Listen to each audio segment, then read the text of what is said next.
session on women translating women. First, always like to start at the beginning. So, as a beginning, I'd like to thank Ashoka Center for Translation and KLF for giving me this opportunity to be with two fabulous translators who have altered the landscape of translation. They're not just translators, they're also writers. So, so we are lucky to have them today. I'm particularly honored to share the dais with them. So the title of my computer has conked out, so I'm talking from what I've noted down in the notes. So this title of the session reminds us of Women in Translation movement, which was initiated in 2014 because researchers and writers and translators noticed that there was a very clear deficit in women, the number of women who get translated. Could be by women, the translators could be women, translators could be men, but the women who were translated and published and promoted and talked about was, minuscule in comparison with the men, because 30% of women, of all the translated literature, that's a big controversy. It is often called as the 3% controversy, and 3% controversy indicates that only 3% of translated works are published in the whole total of books published in the Anglo-American or English-speaking world. So it is important here because English books occupy the major share of books published all over the world globally. So among those books, the share enjoyed by translation or share of translations published is very small, very limited, and so it is disadvantaged in that sense. But when it comes to women in translation, women writers, definitely it is even worse because they're doubly disadvantaged. So it is to right the double disadvantage that Women in Translation movement was started later on in 2014. In 2016, there was this announcement from Alison Anderson, another translator, who asked people to celebrate or set aside August as the month for reading women in translation, to discover women writers, to discuss about them, to promote them, etc. So it continues. So we are meeting after almost a decade of that sensitization. So things have changed, the landscape has changed, but if you look at the figures don't, they're not so good, still not good. But still there is a change, and the change is definitely there because we are talking translation today, and this iconic presence of Daisy Rockwell, who has brought the Booker International and has sort of let the translation cross or breach actual geographical and cultural boundaries. Because it's all about translations moving or crossing borders. So if it is about crossing borders, definitely Daisy is a person who has taken it outside India. And it is a huge thing for translations, because especially South Asian translations. And we have with us also Sara Rai, who is an accomplished, much awarded translator who has a great legacy. She's a granddaughter of Premchand, who is iconic in Kerala as well, because his novels were instrumental in changing the narrative, the way novels were written in Kerala at a particular point of time. So she carries that it's not a burden, that legacy quite lightly, but she's a writer who writes bilingually. When she writes non-fiction, she writes in English, but when it comes to, is it? Yeah, she will explain about that. So let's ask them about their journey as translators. Both of them can answer this, and I'm sure that people would be audience members would be interested in knowing about how they negotiated translations, as well as Daisy is also a visual artist. She's an editor as well. So how did they negotiate these different channels in their writing practice? Because translation is also a writing practice. Oh, I think this is working, yes. So I wanted to piggyback on what you were saying about the Read Women in Translation movement and the shocking statistics that were uncovered of how few women were translated, because it actually contributed to my decision in 2016 to only translate women authors. And this came about partly because I suddenly looked at my, small shelf of works I had translated, and there were 4 published volumes, and they were all by male authors. And for some reason, I hadn't noticed that before. And suddenly I noticed, and I thought, all right, I'll even it out. That was my first challenge to myself. So I went on a diet, like a literary diet, where I only allowed myself to read or translate women authors. And at first, it was going to be maybe a year, but after the year, I opened up a book by a man and then immediately got annoyed at, the description of a woman, which often starts with the breasts, and, so I'm still just translating women, and I don't know if I'll go back, in fact, but it's been an important part of my practice, and it's taught me a lot about the art of translation and about the difference between translating the genders as well. Yes, I hope this is working. Well, first of all, I'd like to thank the Kerala Literature Festival for asking me here, and the wonderful energy that I see around me. I mean, it's quite unlike any other place. And I'd also like to thank all the volunteers who've been so very kind and so very helpful in everything that they've, in my 2 days here, I've really noticed that. And thank you very much for asking us here. Well, as to my own journey about translation, it's been more about sort of fumbling, groping for a voice. And I started translating first, and then I came to fiction. And even then, when I was translating as a very young girl, I think I was in my teens at that point, it was more like a groping for a fictional voice. And someone else's voice sets your own voice true. That's what I believed. So I was not thinking so much in terms of translating a woman or translating a man. It was more about what I liked, which books did I like. And since I come from a literary family, the obvious choice was to translate my own family members. So I did a volume of my grandfather's stories, and then I went ahead to do my mother, my grandmother, my aunt, everyone. We come from a family of writers, so everyone was writing. And it was kind of normal for me to fall into writing as well, because I just thought this is what everyone does. So I didn't really need to make a definite choice there. The choice was made for me. So my translation started as a kind of groping for a fictional voice. And after that, I've gone on to translate. I translated Vinod Kumar Shukla, who is a man. I don't know. I loved his writing, but I've also translated women. So for me, it is a political statement, certainly, to translate a woman. But when I'm translating, it's more of a literary practice rather than this kind of very conscious political choice. And politics, of course, does enter into my work also, but it's more sort of glancing. It's not very direct. So it's been like that for me.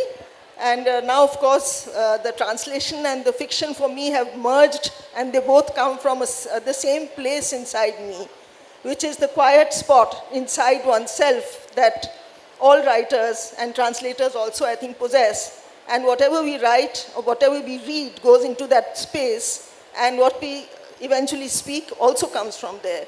So it's writing and translation merging together in some senses.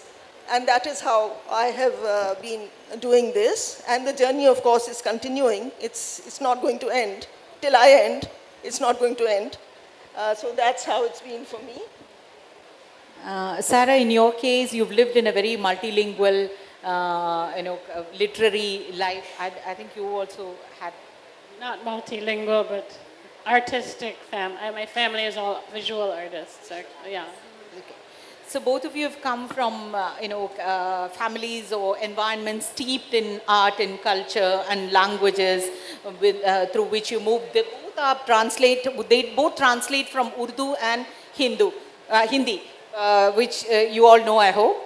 So, Sara, in your case, because you have this, you talk about this in detail in your memoir, but I'm sure the audience would also like to know about the anxieties that you faced as a writer, who had to write, who chose not, who could not choose, who could choose not to write, and what were those anxieties, and how did you overcome them? Well, actually, my background was slightly peculiar. I don't know, lots of people do have that background. But because I came from a family with my grandfather being, a sort of a great writer in Hindi and Urdu. And my education had always been in an English medium school. So the first choice that I had to make was which language to write in. Because I was very comfortable with English. I could write just as well in English. But somehow, coming from my kind of background, it felt wrong to be writing in English. And I felt that I should be writing in Hindi because, that's how it had been. So that was the very first anxiety that I had. And secondly, I grew up in this Allahabad, where I come from, which is a town in the hot and dusty plains of North India. This was a town of bungalows, so all the houses were large with large grounds and other houses were quite far apart. So I didn't really meet any neighbors. So throughout the 60s and 70s, my childhood and my youth was spent there with nothing really to do except read books because there were a lot of books in the house. There was no TV, there was no one to meet, nowhere to go to, so all one did was sit and read. So, and mostly the books were in English at that point because I was used to English from school. It was easier to read in English. But somehow when I wanted to write, I chose Hindi because it seemed to have a larger reach and the reach of people, beyond the middle class. English was available, I thought, only to the middle class, and the other homes outside it, that was a very complicated mix of caste and gender and class. All that, many of those homes were unavailable to me to write about. And I thought, if I can't write about them in Hindi, it's even worse in English, because how will I ever get to write about them? And in Hindi, it was possible to sort of layer your writing with other languages also that one hears. If you're living in a multilingual country like India, you hear many other languages. So one language sort of seeps into the other. So I don't think of it so much as borders between languages, but as something, a porous tissue in which one language seeps into the other. So when you're writing in one language, the other language is also bearing its weight on the language that you're writing in. So in Hindi, it seemed possible to do all that, to write in these several languages. And there were some things that were completely impossible in English. For instance, a vendor going past shouting out his wares, or even a swear word or anything which was very sort of effective in Hindi, did not work like that in English. So I thought my choice was made. And finally, I ended up writing my fiction in Hindi, though now I'm also toying with writing something in English also. But that was how I thought about it. Do you translate your stories, Hindi stories, into English? I have done that. Yes, I've translated some of the stories that I wrote. And in fact, there's a collection, which I must show you, which came out last year. It's called Other Skies, Other Stories. And Sanchit sitting right there, he's the person in charge of Ashoka Center for Translation. I mean, these books are his kind of proteges in a sense. So this book came out last year, and it has been translated by Ira Pandey and myself. Both of us got together. So I did this. So I have translated my own work, and currently also I might be translating some more stuff that I wrote. How about you, Daisy? What about me? You do. you translate into Hindi? No, I don't know. I'm a one-way person. All right. One-way street. Yeah. I will not ask anything about the dreaded untranslatability and gain and loss, because everything is a gain as far as translation is concerned. So that's how we've had our translations. We've had our stories come from breaching other borders. So this is how we breach the borders with our translations as well.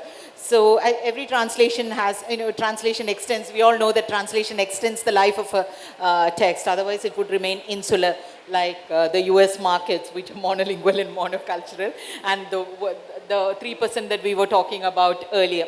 So, but I would like to, I see translators as improvisers, actors, improvisers, playing a part while living the part when we are translating, becoming proxy authors, moving with the text, moving from genre to genre, from style to style, from author to author. So we are sort of, live in a very limpid state and liminal state. So how does it, so many voices are resonant through the practice. It comes to us through the practice of translation. So as writers, both of you are writers, as writers, has it affected, I don't know whether it is the same for you, I assume that it must be more or less true for you as well. So how has it affected your writing? Has it impacted your writing? If it has, how? Well, I think my novel that just came out, Alice Sees Ghosts, I actually started writing that when I had only translated one book. So it's not a recent work really. But when I came back to it recently, it was sort of something I'd put in a drawer, although we don't put things in drawers anymore.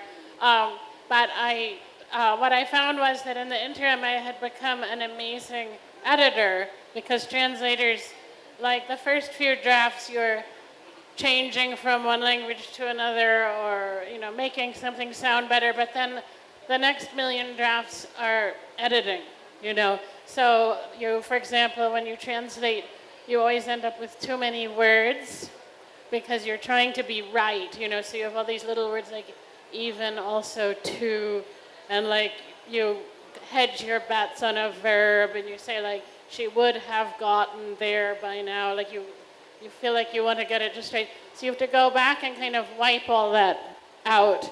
Otherwise it's, what's called a clunky translation. So I learned how to be just very brutal with my own language. And I can do that too now, whether I'm writing fiction or non-fiction. I'll write a first draft and then I'll just pulverize it, and like I won't at all feel that original attachment I used to feel of like, oh, my beautiful little sentence. I have no sympathy for it. So I feel that's one thing that has changed me as a writer by becoming a translator, is that I've learned how to edit in a kind of merciless way. Awesome. Sara, you have anything to add? Well, I was actually thinking of how a book works. Because when I was very young, I started reading, and at that point I was pretty young, so 6, 7, 8 years old. And at that point I felt that all the characters, all the books that I read, all the characters belonged to me, because I was the one reading them and they were in my head. And since that had happened, they belonged to me. And later it came as a big shock to realize that other people had also read those books. And it was a sort of revelation that was not very appealing at that point, but then it had its advantages too. Because I realized that reading a work is all about following a voice. There's a voice that the writer has, and it is that voice that you're trying to catch in a translation also. That voice functions in fiction as well as in translation. So you're trying to sort of follow that voice. So in my home, when I was reading these books, I opened a cupboard one day and found that termites had eaten through a lot of the books. So I took them out on the veranda to air them. I spread them out. And then I realized that most of these books are actually translations. And I had read them as originals, They were sort of French or Bangla or, many of these other languages, and most of them were, like 90% of them were translations. It then occurred to me that here is a map of world literature in some senses, and it has become available to me only because of translation. You know, it is because they are translated. I wouldn't have read them at all, and I hadn't even realized that these are translations. And often, the names of the translators were not mentioned at all, or they were sort of written in such small print that you didn't notice them. So it was then that I realized that translation is also a very political act. It's an act of literary activism. You sort of take one work from some language that may be forgotten or kind of be a minor language, and you bring it to,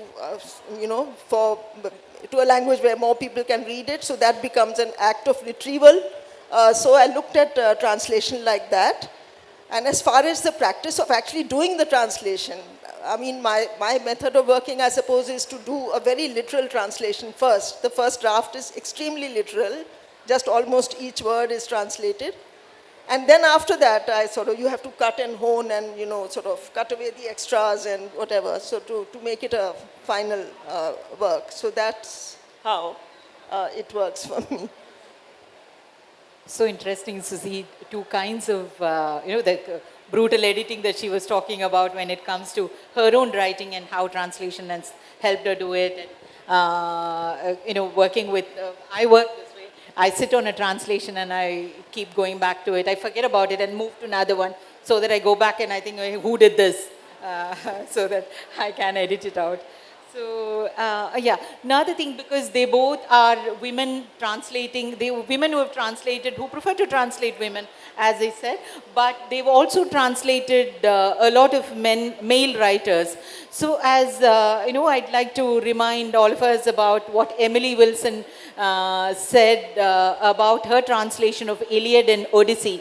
She translated Odyssey after 100 men had translated it. She was 100 odd men had translated Odyssey before she touched that.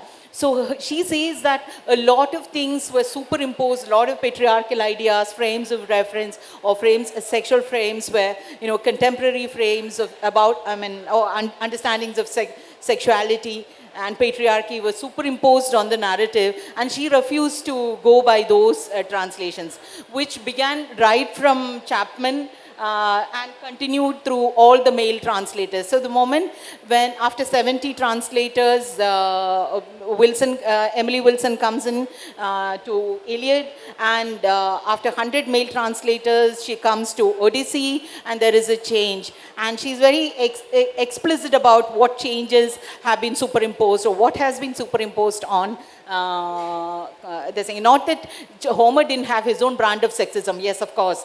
But this was a different kind of sexism which was being imposed from outside by the prejudices of the translators who were all male.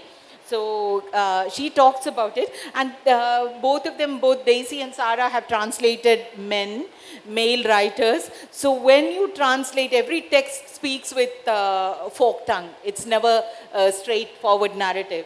So when, and there are so many subtexts which reveal themselves to the translator, especially if the text is a purported progressive or feminist text written by a man, and the text may completely stymie his declarations. So have you come across anything like that, Daisy, as a woman translating a male writer?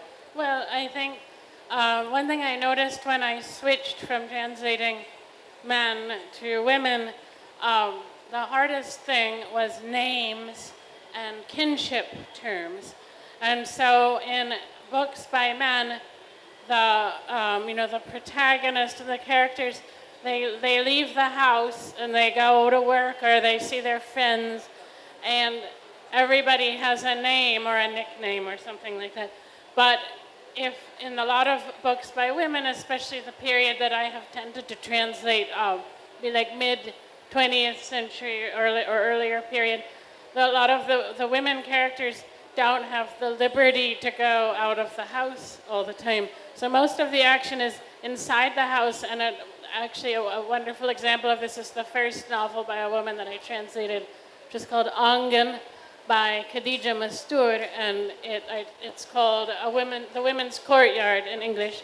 And in that book, the action never leaves the courtyard, the angan area of the house, And there are many characters whose names you never learn because it's all family relationships. This is very, very tricky to translate because kinship terms are very complicated and you can't force your readers to learn an entire system. Like, it's fine if your readers are only going to be people that read English but also know the language you're translated from, which actually is a lot of readers of mine. But if you want other people to understand it, you have to figure out a way to crack the code, and I've tried all different methods. And what I do now is I create a kinship term name, right? And so I did this in Tomb of Sand, where many of the characters never got a name. So there's Beti, and then Bua, and Ma. And what I don't do is I don't have everybody calling each other by all their respective other possible, like Didi or, Baji or like all of these things. I take that out. So there's just like this one name. So he said to his sister, and then Beti thought. So Beti is his sister, but I can't say his Behan because then it's going to confuse people that don't speak Hindi or don't know the kinship terms. And that has served, I think, really well, because if I take out the Hindi or Urdu kinship terms completely, then the audience who does know those terms feels this sense of loss or bereftness, and they'll actually tell me, like, why did you do that? Why? He's his bhai sahab, or like something like they felt something was taken that was really precious. So I try to keep in this sense that the terms are in there, but I also make it a lot easier on an outsider who's reading the text. And one of the problems with this approach happened with Tomb of Sand, where the American readers thought that Beti was Betty, like Betty. So you can't win all the time, but I try to find ways, and then we're talking about border crossings, find ways to open a book up outside of India so that more people can come in and see the richness of the literature. I understand. A friend of mine who reads Indian literature, who's familiar, he's a foreigner, he's a German, but he reads a lot of Indian literature in translation, and he's quite familiar with the culture, so he knows everything, all the kinship terms and things. But he says it's, when I translated Subhash Chandran's Manushana Ramugam, he says it's mind-boggling. I can't negotiate I can't maneuver through these so many kinship terms, and also Narayana Guru will be in one page. Narayana Guru will be Guru or Nanu Guru or Nanappan. And depending on who uses it, depending on what is the kind of attitude towards Narayana Guru that the speaker has, it would be derogatory, it would be complimentary, it would be respectful, it would be used in a venerative sense, etc. So it's very difficult to negotiate for a person who's not familiar with our culture, not necessarily a foreigner, even somebody outside Kerala. It could be a non-Malayali, it could be very difficult. It makes sense. So once we break through, we can probably come out with more kinship terms. I wanted to add a footnote, which is that there's a lot of discourse also about you don't want to colonize your translation, so that you're writing for this sort of a white person in Ohio or something like that. Like you want to think of an audience that's not sort of American or British and white, but try to think of an audience that just isn't here, but speaks English. And so when I do workshops with emerging translators, one thing we do is we create characters that are going to be our theoretical readers. So they have to be from places that aren't the United States or United Kingdom, and like, for example, Nigeria. So one of my favorite inventions of my students was a Nigerian nurse in Lagos who reads translated literature aloud to her patients.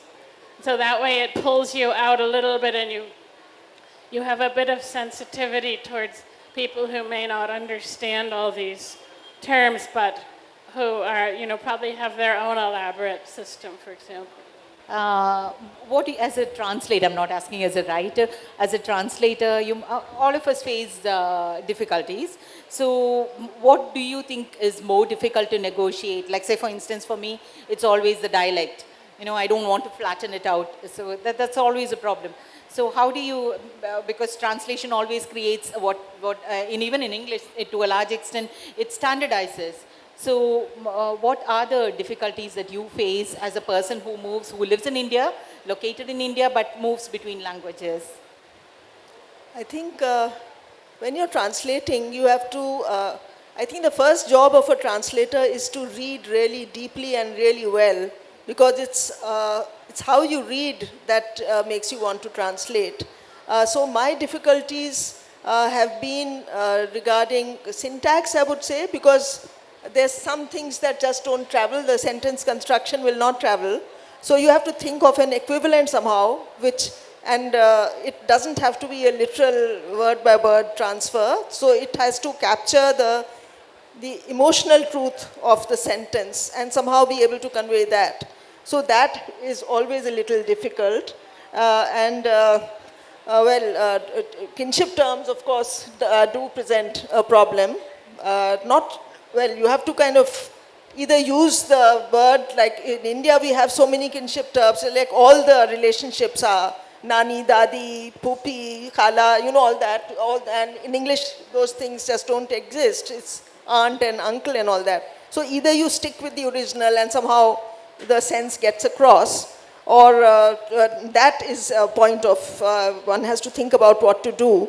And of course, dialect, as you said, dialect is always a problem because it kind of becomes slightly mono-layered, I think. Like if you take a Hindi text in which echoes of Awadhi or Bhojpuri or even Buldelkhandi, other sort of dialects around that area, they can get into the original text, which obviously get flattened out when you're doing it in English, because you can't possibly replicate that. But we are not talking about the losses. I think what we gain is, the gains of translation are the creation of a sensibility and the creation of spaces of possibility, I think, because in sort of translating and fiction, what is possible, the truth of literature and translation is different from the truth of actual physical truth.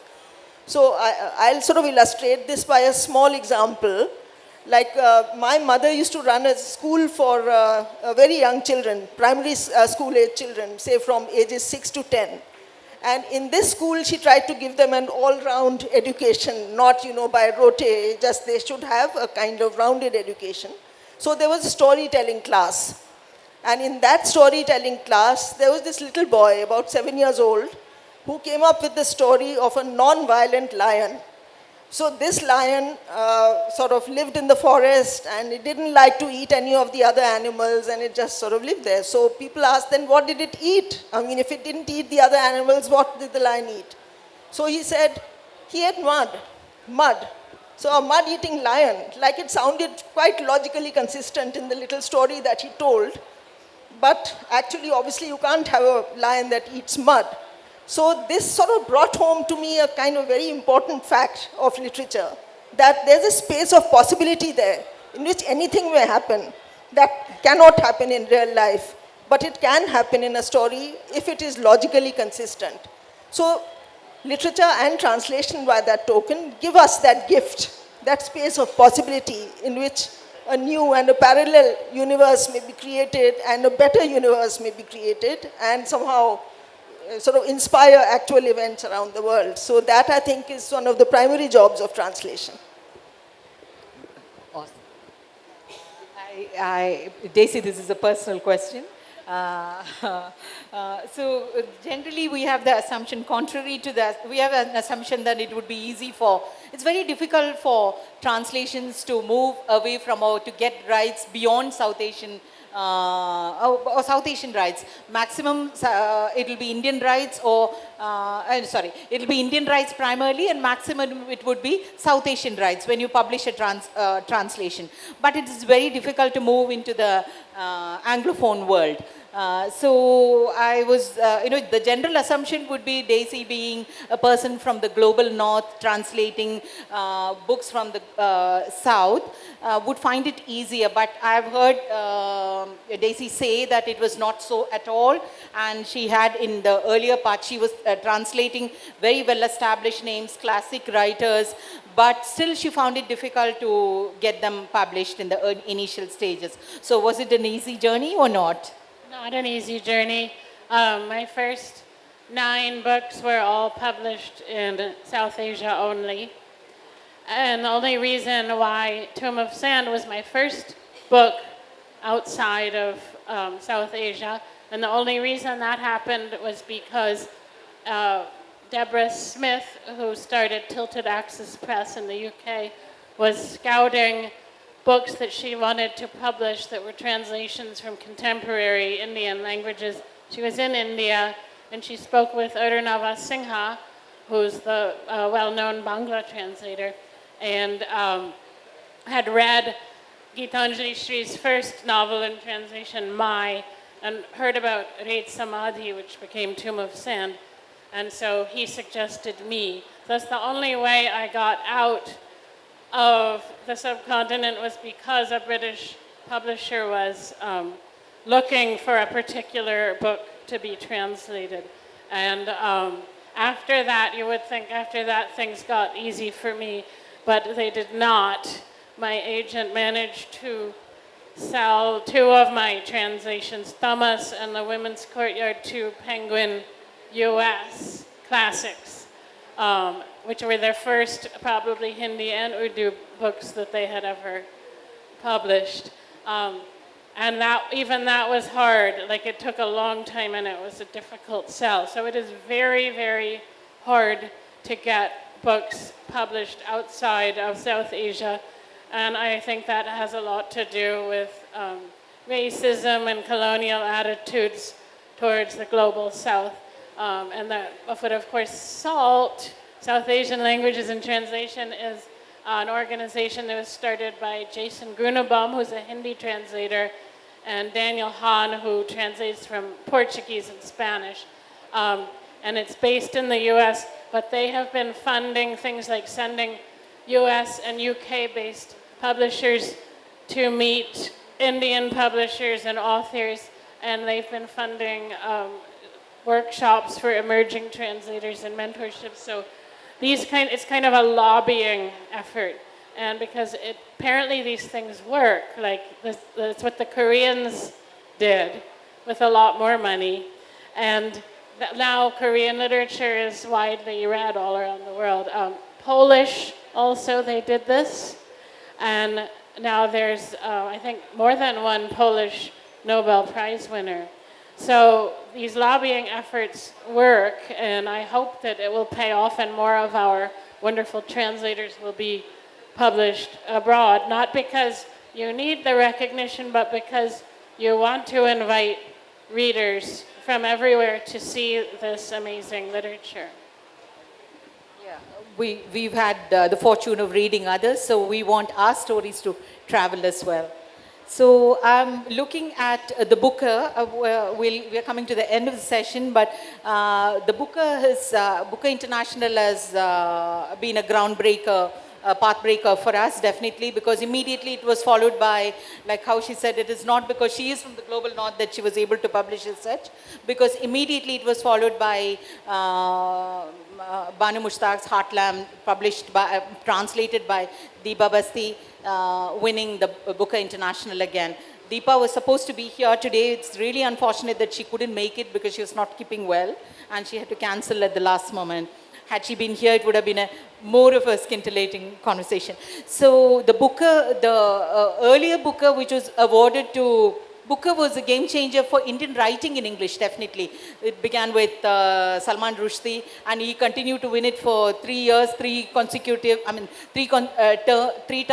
times, that is when the Booker, 25th year of the Booker Prize, institution of the Booker Prize, 40th year of the Booker Award, etc. So it sort of started off the journey, the destiny, the global destiny of Indian writing in English. So the other side of it was that, the corollary was that the translations which were happening between the Indian Bhasha literatures, regional literatures, sort of quietened down, without sponsorship of the Sahitya Akademi and Book Trust and all the small independent presses which were promoting translations between the regional languages. So these sort of quietened down and, slowed down rather.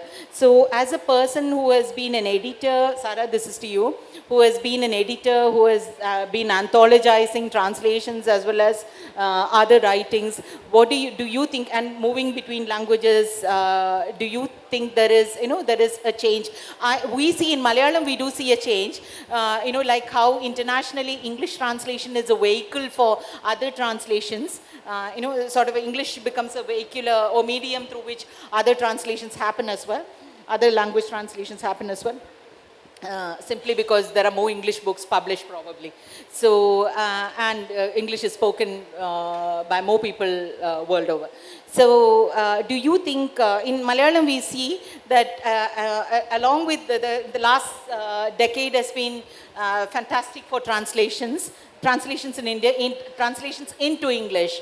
But it has also sort of animated ongoing translation effort between this thing, between bhashas, in Indian regional bhashas. So a lot more of Sheila Tommy is here.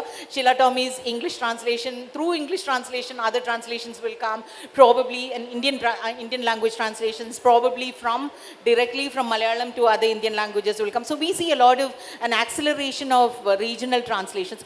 Do you see that? Do you see a change? In Malayalam there is definitely. Yes, I think that is true for Hindi certainly also. English has been a sort of facilitating language that people get to read, and more and more people then, it sort of facilitates translation, I would say, even between languages, because people become aware of what this work is. So it's also sort of translating into another Indian language that they want to do now. And of course, English has larger spread outside the country also, many English-speaking countries. And within the country also, it sort of gets more leverage, I think. It's a language of power as well here. So other regional languages somehow are now, it's a world in motion. I think lots of regional languages are also suddenly becoming very energized, and I think English does have a role to play in that. Definitely, that's true for Malayalam. So we come to the end of our session. Is there anything else that you would like to add, both of you? Let's get questions. Yeah. Then we'll move on to I hope that you enjoyed the conversation as much as I did. As a translator, I think this is a stupendous opportunity for me to have with me two fantastic translators, well accomplished, well recognized translators who know what they're doing, and who are translators who negotiate between translation and writing and other writerly tasks. So over to the audience, you can ask questions to both the speakers. Questions, comments?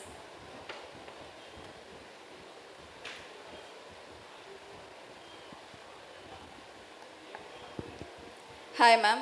So I have two questions. My first question is, as a translator, as bilinguals, we engage with the original text and then we translate the text. And but when it comes to a reader, which text would you choose to read? Or like, as a reader, how do you feel to read a translated work in our own mother tongue?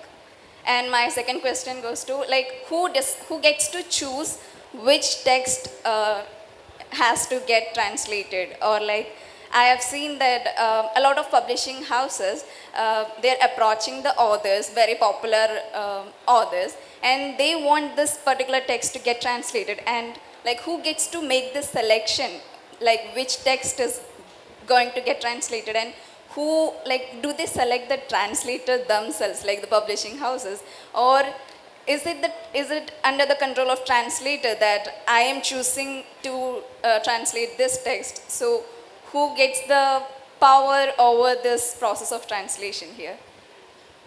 Well, I think publishers do select, but it's also, I think, largely up to the editor.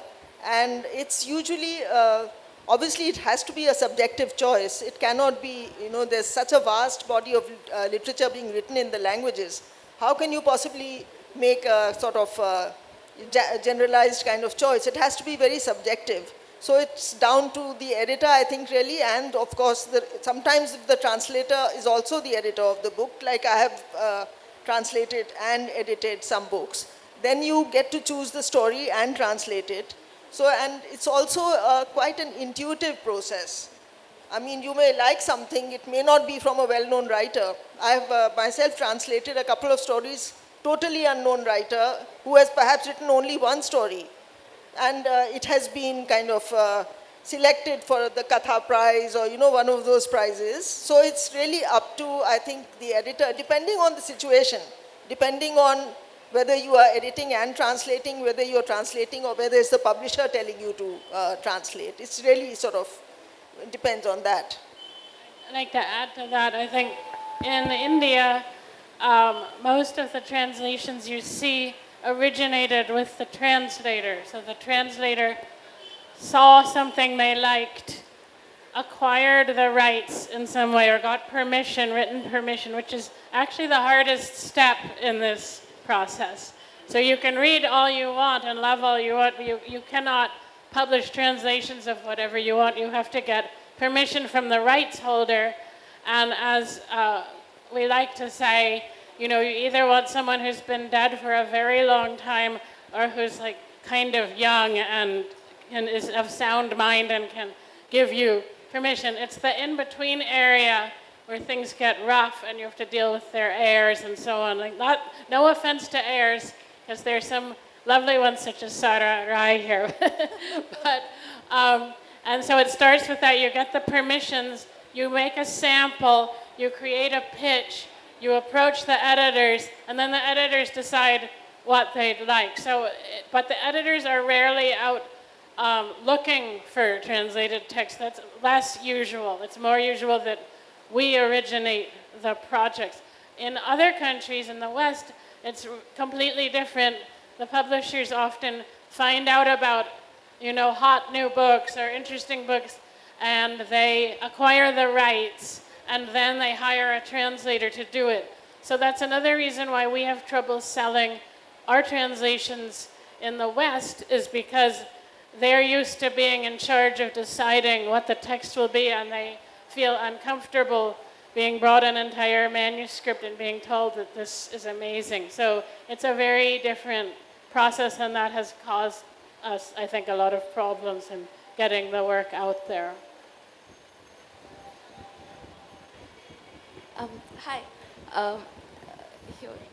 I had a two-part question. First, it's harking back to what you told about how your first books that you translated were written by your family members, right?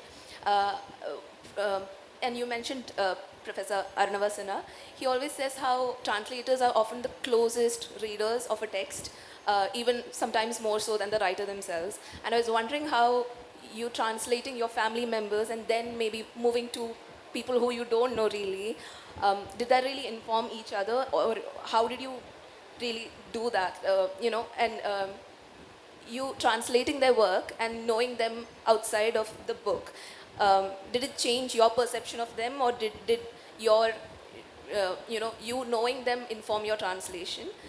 And the second question is, in a podcast by Ira Ji, she was mentioning how she wanted you to translate, Sara, you to translate certain works because you said, she said your voice is more suited to it. So I was wondering if there's something like that, if certain voices are more suited for certain translators. Thank you. Well, I think the first part of your question about translating family members, I think it becomes a little different from translating someone else because it also becomes like an act of forming connections and continuities and also excavating the mind of your family member whom you may not know so well. And sometimes you get to know them, and sometimes you may even be surprised through the writing that your ancestor or your, even people who are still alive, you may be surprised by what they write and the kind of persona they adopt in the writing and how it's different from the actual physical persona. So that I think, I mean, it's not a kind of logical progression from, translating family members to translating someone else. It just happened like that because they were the closest right there, so I started with that.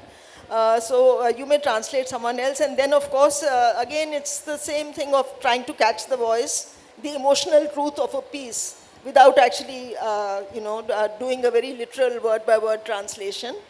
So it's that. And what was your second question? Excuse me? Someone suggested that you're suited for the your voice is suited. Oh, yes, yes. As far as suited, I don't know. It's just that I suppose a person translating her own work has more freedom to make changes in the English text, and it becomes a new text. Obviously, it's not the same as the Hindi text. It becomes a new voice. And sometimes there are things like, for instance, there's one story in this particular collection that has come out, which is written in the voice of a rapist. This rapist is actually running after committing the rape. So I adopted a kind of, he's running away from Bombay. This is where it was inspired by a true incident. So he's after committing the rape, he's running back to his hometown, which I set as Allahabad. So he's running, and I used a kind of slang, Bombaya slang, like the language spoken on the Bombay streets, plus an illiterate Allahabad accent, a combination of a couple of accents. And it's also the pace of the story, which is a little hard to get, because it's written as a running narrative, because he's running, actually starts with the running, and what's going through his head. So the whole story is about what goes through his head and why he did this and how he did this and what happens. So it's also a way of sort of meting out justice in a way in my own head, because the rapist got away free. So somehow I felt very angry when I was reading about this. It was a newspaper article that I read. So I wanted to punish that, the fellow who had got away in real life. So I kind of wrote this, and I made him a prisoner of his own mind. He just goes and hides in some sort of, scrubby wasteland, and he just goes on thinking the deed won't leave him. Like everything he sees around him has turned to blood suddenly. The sunset he sees, and he sees blood. He fills water in a rusty bucket. The rust smells to him like blood. So it's like he's become a prisoner of that act that he did, and that is his punishment. So sometimes literature can also be an act of justice, where some justice has not been done in the real world. You can actually make it happen, which is where that space of, possibility is there in literature. So that happened. And sometimes also, like in this particular book, there was another story which is written totally without any full stop. It's just run, no full stops. So when Ira was translating, she hadn't actually seen that it has no full stops, which is why I think she must have said this, that my voice is suited to this. So I mean, basically it was that. I translated it also without a full stop. So maybe that's what she meant.